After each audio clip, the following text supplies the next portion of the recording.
Can we have a dialogue, please? Don't call it a dialogue. This isn't Death of a Salesman. Okay, can we talk, please? Or are you just going to We keep doing... don't need to talk. Yes, okay. Because I know exactly what you're going to say. What if someone kidnapped the CEO of a billion-dollar pharmaceutical company because they genuinely believed that she was an alien?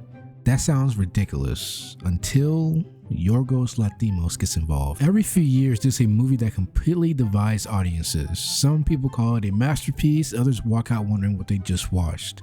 And in 2025, that movie was Bugonia. This isn't just another sci-fi thriller. It's a conspiracy movie, a black comedy, a psychological horror, a satire, and somehow all of those genres exist at the same time. Today, we're breaking down the characters, the themes, the bizarre ending, and why this movie is so unbelievably weird, and the fascinating behind-the-scenes stories that make it even stranger. Let's get into it. Before we even talk about Bugonia, we have to talk about the director, because nobody makes movies quite like Yorgos Lanthimos. If you've seen The Lobster, The Killing of Sacred Deer, Poor Things, Kinds of Kindness, you already know that his films don't operate on normal movie logic. People talk like robots, emotions are deliberately awkward, humor comes from discomfort instead of punchlines, and every movie feels like you're watching human beings who almost, but not quite understand how humans behave. That's intentional. Lanthimos wants the audience to feel uneasy. He wants conversations to sound unnatural. He wants scenes to linger far longer than you're comfortable with. That is the style all over Bugonia. So, without spoiling everything immediately, the premise is insane. Teddy, played by Jesse Plemons, is a beekeeper completely consumed by conspiracy theories. He believes the world isn't controlled by politicians or corporations, but by aliens hiding in plain sight. Then he becomes convinced that Michelle Fuller, Emma Stone's pharmaceutical CEO, is one of them. So naturally, he kidnaps her. On paper, that sounds like an outrageous comedy, but Lanthimos plays almost every moment completely straight. That's what makes it funny. Nobody acts like they're in a comedy, but everyone behaves as though this insane situation is perfectly logical. That disconnect creates one of the most uncomfortable viewing experiences of that year. Okay, let's talk about Teddy. So Teddy is probably one of Jesse Plemons' best performances. What's fascinating is that Teddy never sees himself as the villain. He genuinely believes he's saving humanity.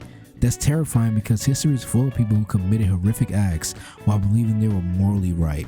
Plemons plays him with complete sincerity. He's quiet, patient, almost gentle, which somehow makes him even scarier. Instead of screaming like a movie villain, he calmly explains why kidnapping someone is necessary. That's infinitely more unsettling. Emma Stone's Michelle is the perfect counterbalance to his character. She's intelligent, powerful, completely composed, yet throughout the entire film, the audience keeps asking the same question Teddy is asking. Is she actually an alien? Or are we trapped inside Teddy's delusion? Lanthimos refuses to give easy answers. The movie constantly walks the line between science fiction and psychological breakdown. That ambiguity becomes the entire experience. Emma Stone reportedly shaved her head for the role, underscoring how committed she was to the character's unsettling transformation. Okay, let's talk about the elephant in the room. Yes, this movie is weird. Really weird. Like, not weird because random things happen. It's weird because everything feels emotionally off. Characters pause too long. Nobody reacts the way real people would. Violence appears without warning. Conversations feel like they're happening in another universe. Then there are the bees, the symbolism, the bizarre humor, the dreamlike pacing. Every scene feels like reality has shifted 2 degrees to the left. You're never comfortable. That's exactly what Lanthimos wants. Now I want to talk about the tone of the movie. What's impressive is how Bugonia constantly changes genres. One scene feels hilarious, the next feels horrifying, then suddenly it's philosophical, then tragic, then absurd again. Most movies will fall apart trying to juggle all of that. Bugonia somehow embraces the chaos. Critics described it as hilarious, grotesque, and sharply satirical, while praising how it blurs the line between paranoia and reality. Now the question that many people are asking, what is this movie really about? The aliens almost don't matter. The real subject is belief. Why do people believe conspiracy theories? Why do people trust corporations? Why do people trust authority? Why do people reject facts that don't fit their worldview? Bugonia isn't really asking whether aliens exist, it's asking why human beings desperately need certainty. Whether the certainty comes from science, religion, or conspiracy theories, everyone believes something. The movie simply asks, who's actually right. Making Michelle the CEO of a pharmaceutical company wasn't an accident. That immediately taps into real-world distrust of massive corporations. During the past decade, public skepticism towards pharmaceutical companies have exploded. Lanthimos uses that distrust as fuel. Even if Teddy is completely wrong, the audience understands why someone might already be suspicious. That moral gray area makes the film much more interesting than a simple crazy guy kidnapped CEO story. Okay, so the symbolism of the bees can have their entirely own section in like any video that dissects this movie. Teddy isn't just a beekeeper because it looks interesting. The title Bugonia actually refers to an ancient Greek myth that bees could spontaneously emerge from the carcass of a dead cow, a belief in impossible creation. The film repeatedly returns to bees as symbols of order, collective behavior, and humanity's relationship with nature. They're organized, purpose-driven, working together. Humans, not so much. The bees become a quiet commentary on whether civilization is actually evolving or simply repeating the same destructive cycles. More on the cast, Emma Stone and Jesse Plemons have incredible chemistry. This actually continues their collaboration with Lanthimos after Kinds of Kindness. By now, they understand exactly how he wants actors to perform. Flat, emotionally restrained, and almost mechanical.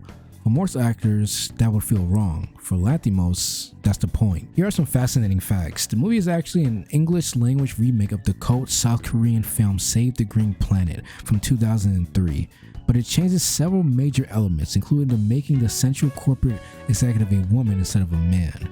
Will Tracy, known for writing sharp satire, adapted the screenplay while Lanthimos directed. Emma Stone also served as one of the film's producers, continuing her close creative partnership with Lanthimos after Poor Things and Kinds of Kindness. And the film premiered in competition at the Venice Film Festival for its theatrical release, immediately becoming one of the year's most talked about festival titles. Emma Stone has often spoken about how much she trusts Lanthimos as a filmmaker, describing their collaboration as creatively freeing because he's constantly pushing actors into unfamiliar territory. That trust is evident in Bugonia, where she underwent a dramatic physical transformation, including shaving her own head for Michelle Fuller. Jesse Plemons has also embraced Lanthimos' unusual directing style over multiple projects, leaning into restrained performances that let the audience decide whether their character is sympathetic, delusional, or dangerous. My final thoughts on the film is, Bugonia isn't trying to entertain everyone. It's trying to make you feel uncomfortable, to make you question what you believe, to blur the line between paranoia, truth, and manipulation. Some viewers will absolutely hate it. I have no doubt about that, but others will think it's one of the smartest films of the decade. But also, nobody walks away without having something to say about it. And honestly, that's exactly the kind of movie that Yorgos Lanthimos wanted to make. If you made it here to the end of the video, let me know down in the comments. As you were watching the movie, did you lean more on Michelle not being an alien, or did you lean on the side of Teddy's full of shit and completely delusional? I want to hear your theories. If you enjoyed this deep dive, don't forget to like the video and subscribe to the channel, and I'll see you guys in the next video.